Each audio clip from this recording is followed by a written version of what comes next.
Assalamualaikum dan salam sejahtera murid-murid tahun 3. Pada minggu ini kita akan belajar tajuk tolak. Apabila kita tolak ataupun apabila kita menolak, jawapan akan menjadi semakin sedikit ataupun semakin kurang. Untuk tujuan tersebut, supaya murid-murid bersedia, murid-murid boleh rujuk buku teks muka surat 39, 40, 41 dan 42. Okey? Okey murid-murid, untuk contoh yang pertama, kita lihat contoh yang pertama, 2369 tolak 8.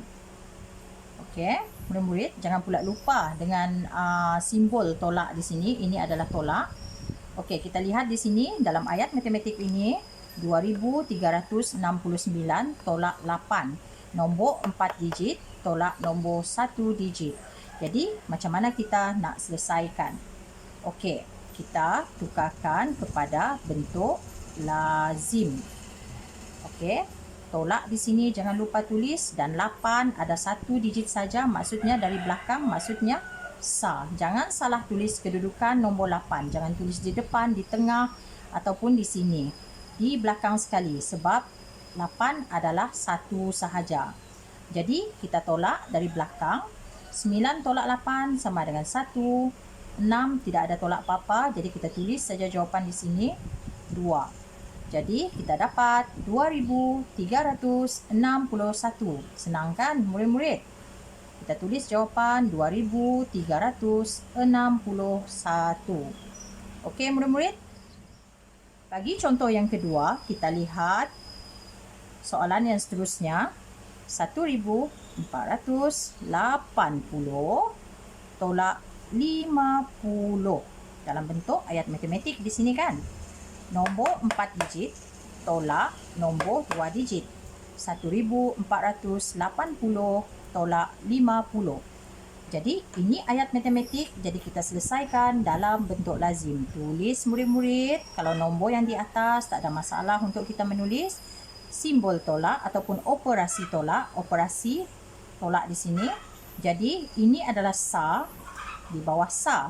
Ini adalah puluh di bawah puluh. Okey, kita selesaikan dari belakang.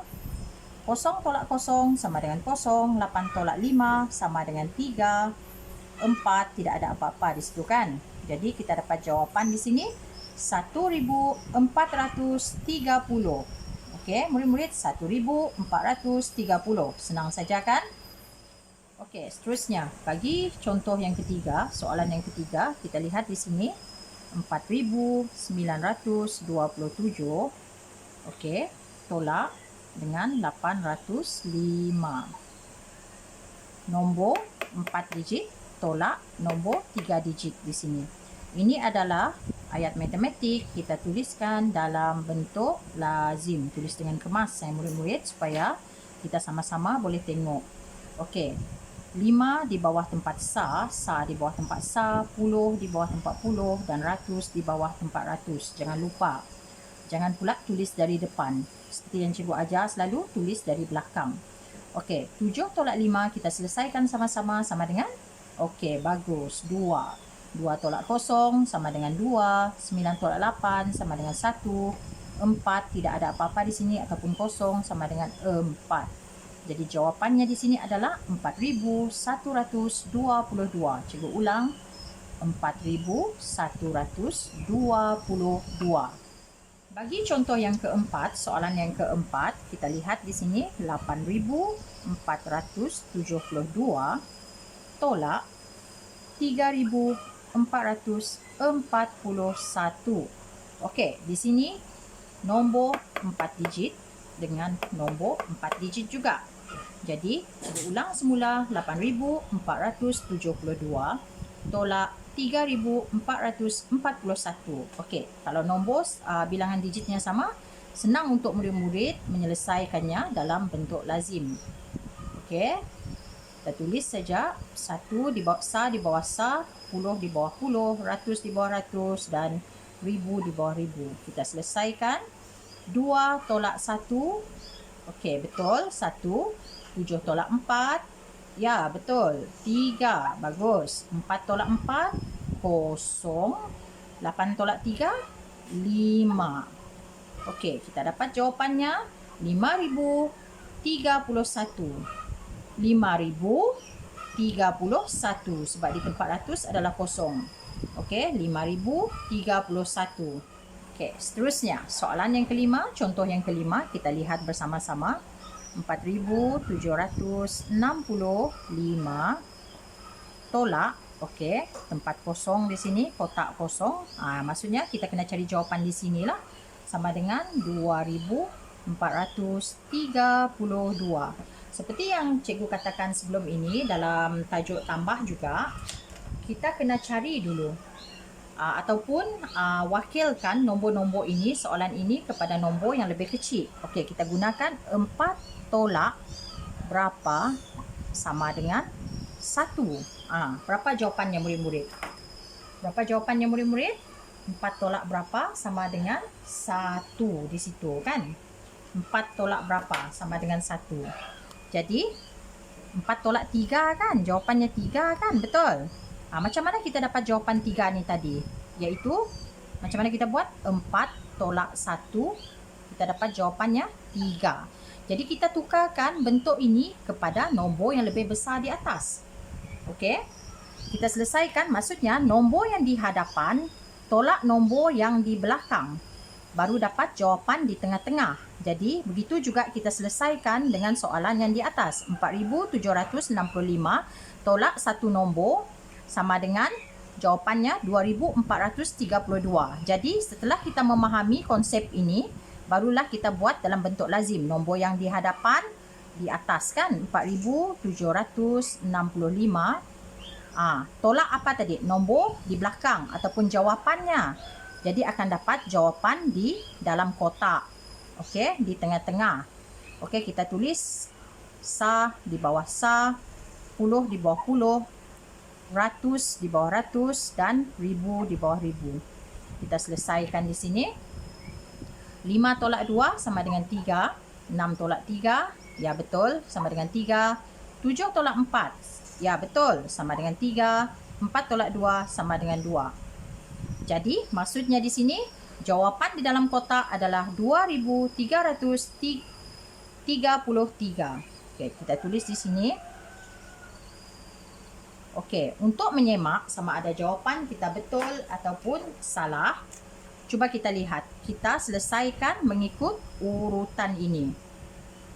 Okey, sama ada kita dapat jawapan di belakang. Ini untuk menyemak lah. Untuk menyemak murid-murid, 4,765 kita tolak. Okey, sa di bawah sa, puluh di bawah puluh, ratus di bawah ratus. Di sini kita tengok di sini. Dan ribu di bawah ribu. Okey, kita tengok jawapannya. 5 tolak 3, 2. 6 tolak 3 sama dengan 3. 7 tolak 3 sama dengan 4. Betul? 4 tolak 2 sama dengan 2. Jadi murid-murid, jawapan ini sama ke tidak dengan jawapan yang ini? Sama kan murid-murid? 2,432. 2,432. Maksudnya tadi, kita wakilkan nombor yang besar di atas kepada nombor yang lebih kecil. Okey, faham kan murid-murid? Maksudnya, nombor yang di hadapan tolak nombor yang di belakang, dapatlah jawapan di dalam kotak ataupun di tengah-tengah. Kemudian kita, ini hanya perwakilan saja. Kemudian kita selesaikan yang sebenarnya.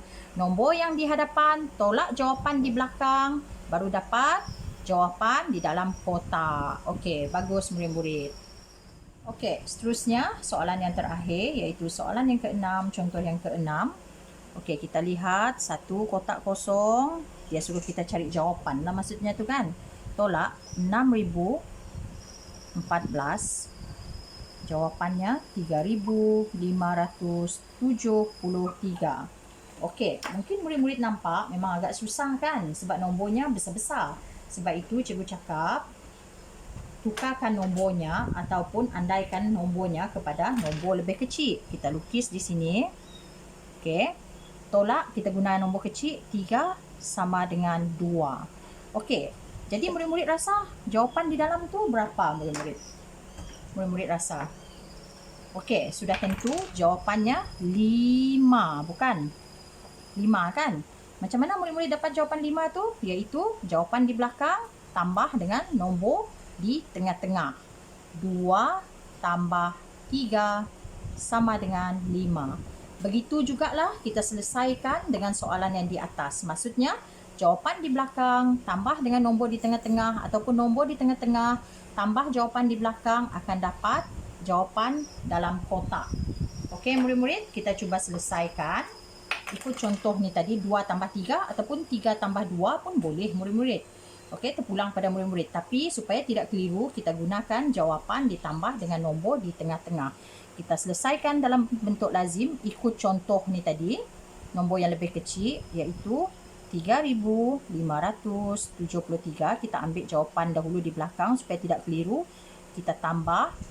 Okey, sa di bawah sa, puluh di bawah puluh, ratus di bawah ratus, ribu di bawah ribu. Kita selesaikan 3 tambah 4. Mungkin murid-murid keliru sebab ini kita buat tolak. Kenapa cikgu buat tambah? Maksud cikgu di sini tadi, dalam soalan ini, apabila kita hendak mencari jawapan dalam kotak di hadapan sekali, kita kena tambahkan 2 nombor di belakang, iaitu jawapannya dengan nombor yang di tengah-tengah tadi. Begitu maksud cikgu untuk mendapatkan jawapan di hadapan. Seperti ini tadi, untuk dapat 5 kita kena buat 2 tambah 3. Betul? Jadi sekarang kita tukarkan kepada bentuk soalan kita dengan nombor yang lebih besar tadi kan? Okey, iaitu 3,573 tambah 6,014. Kita selesaikan. Okey, 3 tambah 4, pandai, 7. 7 tambah 1, ya betul, 8. 5 tambah 0 sama dengan 5. 3 tambah 6 sama dengan 9. Okey. Jadi murid-murid, jawapan di dalam kotak ini adalah 9,000. Maaf. Kita tulis 9,587. Okey. Supaya kita lebih puas hati, okey, betul ke 9,587 tolak 6,014? Jawapannya 3,573. Cikgu ulang. Betul ke tadi jawapan ni? 9,587 tolak 6,014 sama dengan 3,573. Kita cuba. 9,587 tolak, okey, sa di bawah sa, puluh di bawah puluh, ratus di bawah ratus, ribu di bawah ribu. Kita selesaikan. 7 tolak 4 sama dengan 3. 8 tolak 1, ya betul, 7. 5 tolak 0 sama dengan 5.